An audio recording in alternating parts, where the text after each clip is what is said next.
This is the Miller Report from the Birch Gold Group. Hi, I'm Mark Allen. Joining us in studio, Vince Miller, Senior Market Strategist from the Birch Gold Group, and Will Hart, also from the Birch Gold Group.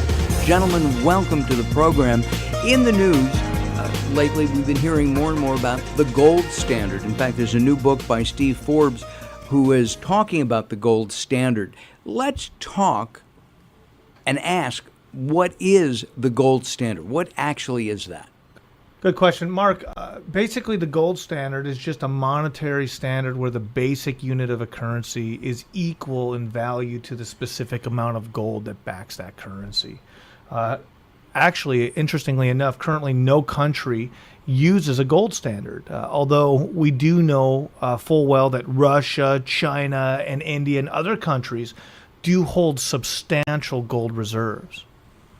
And Will, you have more to add? Well, no, basically you have to say, why are these countries hoarding all this gold? What is going on? I mean, you have to kind of say to yourself, is something happening that maybe we're not aware of, or it plans something happening? So these countries are stockpiling gold. Absolutely. Is what they're doing. When did we go off the gold standard? And apparently, historically, gold has been tied to the dollar since the time of George Washington. Yes, it has. Ironically enough, in 1971, Richard Nixon took us off the gold standard. Interestingly, since then, gold has gone up 37 times in value, and the dollar's lost about 84% of its buying power. All right, you gave me some statistics, and these are broad statistics. Sure. Gold in the early 70s was around $35 an ounce. Last time I looked, it was going up for about $1,300 an ounce. That's right. Okay. That's amazing. You had some more information on that, though.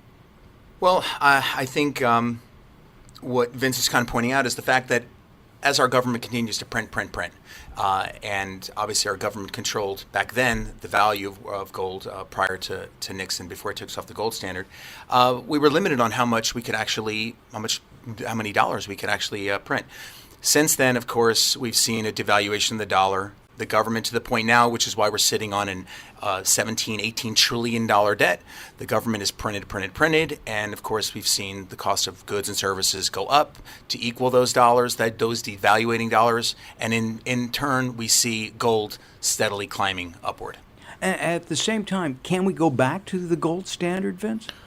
Theoretically, probably not in the historical sense of what a gold standard used to be. Used to be a dollar had a dollar's worth of gold somewhere out there. I think if we were going to move to a gold standard, which would probably be the answer to fiscal responsibility, it would make the government be more responsible in terms of how much money they could print. I was reading an article from CNBC entitled "Return to the Gold Standard: Why the Price of Gold Could Actually Hit $10,000 an Ounce." Oh my. Yeah, it makes logical sense.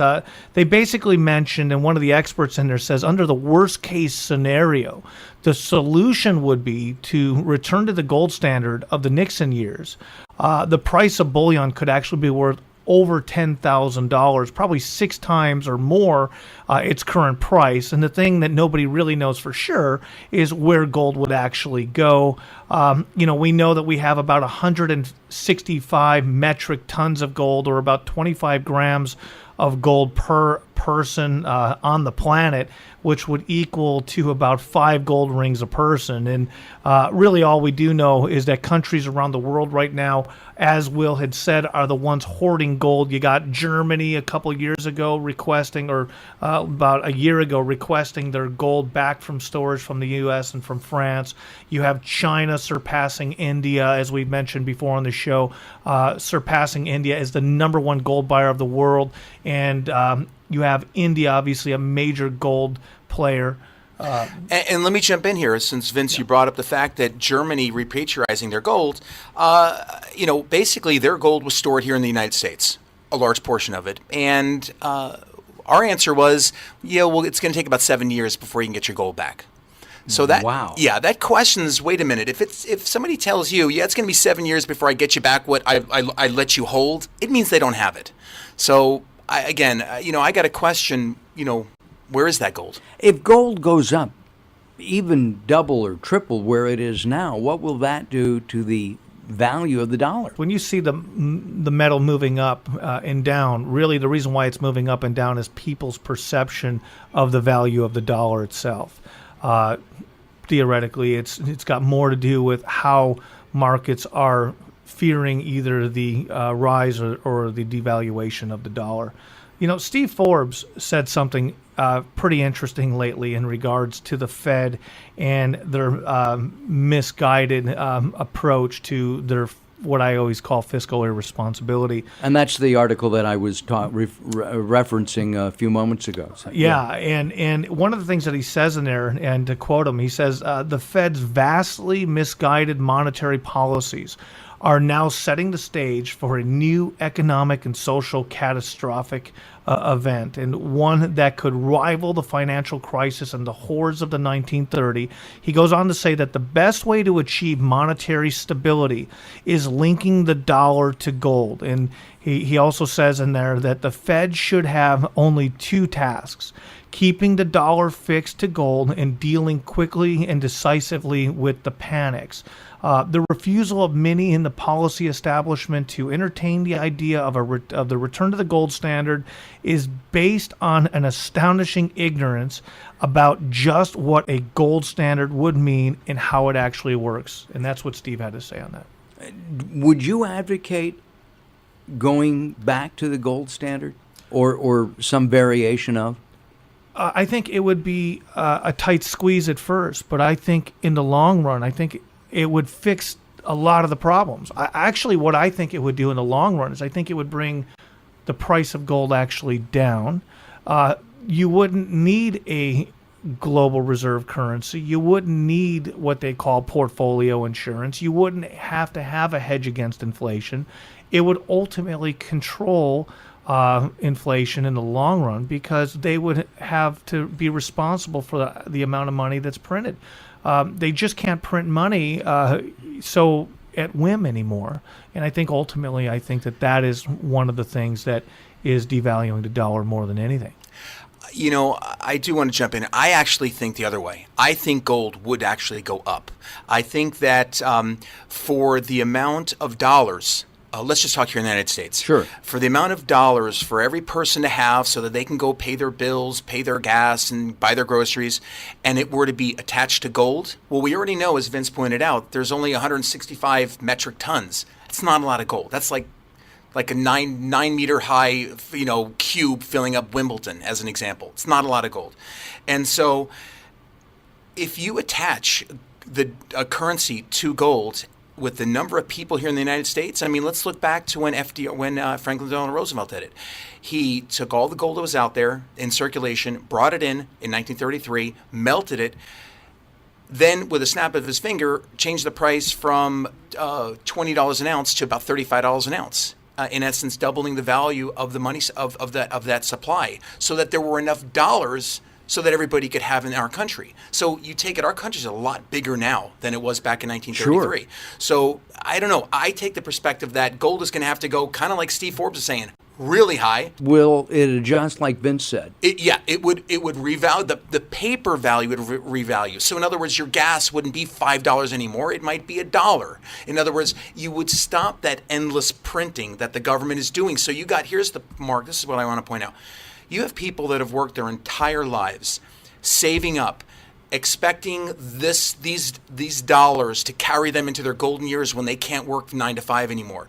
And you have our government devaluing, eroding the value of what that dollar buys. So somebody their whole life saved up $200,000 only to find out that $200,000 now only buys $100,000 worth of goods and services, as an example. Well, nobody ever planned on that. So that's why, at least if we went to back with some sort of backing gold, of what the dollar is worth. Something backing, and gold makes the most sense.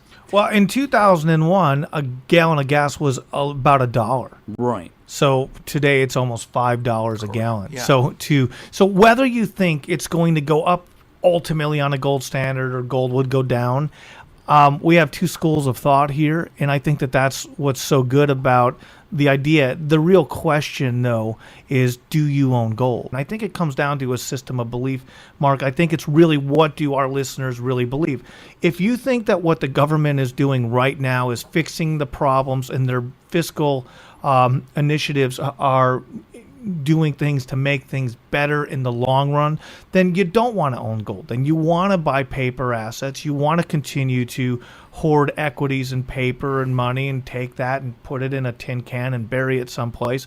And that's going to be the best strategy for that. But if you do think that it is getting worse and it's going to get a lot worse before it gets better, then it would behoove you not to own the metal.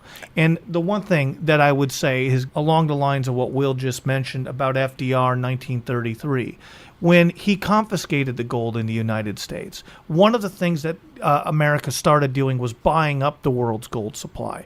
Ultimately, it was the thing that pulled us out of the Great Depression. And it is the thing that restored America, and being on that gold standard and buying up the world's gold supply and having the gold in our possession, putting the gold and therefore and eventually silver in Fort Knox, or keeping it in our possession, is what gave us the credibility again. And if you as an individual want to pull yourself out of the economic rut, and if you're afraid of devaluation, then one of my clients recently said he went to Costco, bought a gun safe. His goal was to fill it up with as much physical gold and silver as he can and literally become his own central bank. So the real question is, do you have gold? And if you don't, why don't you?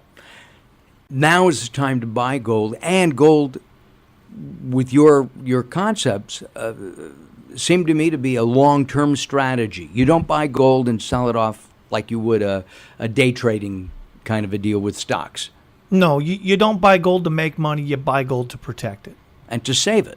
Well, you buy gold to preserve against dollar devaluation in an inflationary environment. So if you think inflation is going to get worse, then you want to protect your dollars and metal.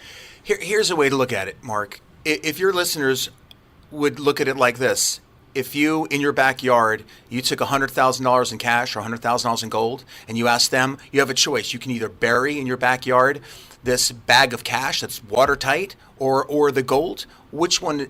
I'll tell you right now, everybody that I've ever talked to will always choose bury the gold. I would. There's no question. All right. Last topic that I want to cover. We go back on a gold standard. What would that do to inflation? Well, I think it would bring everything down. I think ultimately, the cost of goods, products, and services would come down in price because there's not so much spending. There's not so much printing of the money. Yeah. I mean, it's obvious. I mean, if you had, let's say, $1 trillion in the money supply, which of course we know we have a lot more, and let's say dollars. I mean, you have $1 trillion going after the same amount of goods, products, and services. It's going to keep it at a certain level. But let's say you add another trillion, and now you have $2 trillion going after the same goods, products, and services. Obviously, the only thing that's going to happen is you're going to have to increase the price of those goods, products, and services, because now you have more money chasing after the same amount of goods, products, and services. Simple supply and demand. And as the dollar continues to be printed, it loses its value the more you add to it. So it's just the more we print, the less value the dollar has. Exactly. And if we were going to go to a gold standard, I don't think it's going to be a true gold standard in the historical sense. I believe it would be something more like a basket of metals. They probably don't have enough real gold, and even if they did, they probably wouldn't want to use it to back all the dollars. They probably would go to a basket of metals. Or if they ended up choosing only gold, then obviously that price of gold would have to be dramatically increased in value. Gotcha. Either way, way, up to that 10,000. Exactly. And either way you look at it. What we're saying then is that going back to a gold standard, even that basket of gold will bring prices down eventually. It will reduce inflation, and it will stabilize the monetary system here in the United States. It would. That's what they're saying. That's what they're saying. Well, if you have a question for us, you can ask us by emailing us at info@birchgold.com. That's info@birchgold.com. visit our website because there's lots and lots and lots of current information about gold at birchgold.com. Go to birchgold.com. And of course, you can always call one of the gold specialists at Birch Gold. Call them at 800-355-2116, 800-355-2116. I'm Mark Allen. We'll see you on the next Miller Report. Bye-bye for now.